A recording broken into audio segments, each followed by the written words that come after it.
Bismillahirrahmanirrahim. Assalamualaikum warahmatullahi wabarakatuh. Halo teman-teman semua, balik lagi sama aku Rana Zara Seti dalam podcast menarik seputar ekonomi mengenai bincang makis, bincang makro Islamik selama beberapa menit ke depan.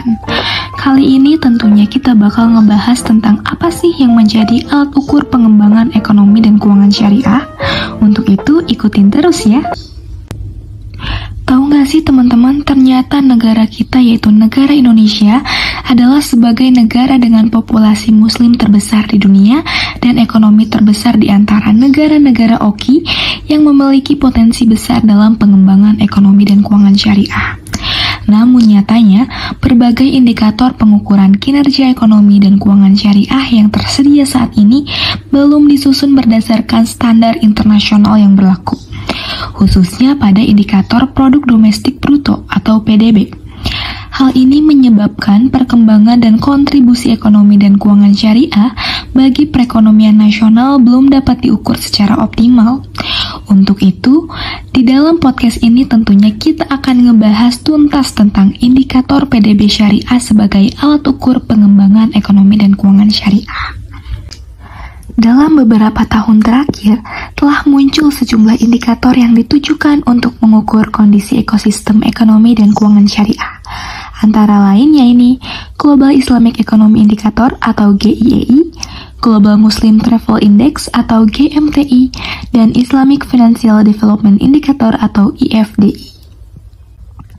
Nah teman-teman, keberadaan indikator PDB syariah ini tidak hanya untuk menjawab urgensi kebutuhan pada alat ukur dari perkembangan industri halal nasional saja, tetapi juga kebutuhan tersedianya data sektorial ekonomi dan keuangan syariah yang bermanfaat bagi formulasi kebijakan di masing-masing sektor tentunya. Kajian ini menjadi satu topik yang sejauh ini belum pernah dilakukan dalam khazanah ekonomi dan keuangan syariah. Kontribusi yang signifikan dari penelitian ini tentu tidak hanya pada rekomendasi kebijakan dan melengkapi informasi pasar saja, tetapi juga pengembangan keilmuan ekonomi dan keuangan syariah, teman-teman. Oleh karena itu, untuk menjawab kebutuhan di atas, Bank Indonesia dalam beberapa tahun terakhir telah menginisiasi penyusunan kajian indikator aktivitas usaha syariah. Nah, penyusunan indikator AUS ini dalam kajian diukur berdasarkan 3 dimensi, teman-teman, yaitu dimensi pelarangan yang merujuk pada kaidah muamalah. Dalam kaidah muamalah Islam menyebutkan bahwa semua hal pada dasarnya itu boleh, kecuali ada dalil yang melarangnya. Berdasarkan kaidah muamalah tersebut, dapat dikatakan pula bahwa terdapat 3 dimensi kehalalan, yaitu yang pertama halal secara produk, yang kedua halal secara sumber pembiayaan, yang tentunya terdapat 8 tahapan lagi dalam pengembangan indikator AUS sebagai proksi PDB syariah.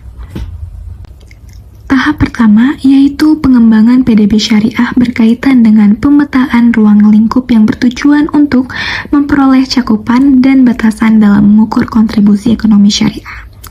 Tahap kedua terkait dengan penentuan klaster yang menjadi komponen indikator PDB syariah. Tahap ketiga dari pengembangan PDB syariah tersebut berkaitan dengan identifikasi dari cakupan klaster PDB syariah yang telah ditentukan sebelumnya.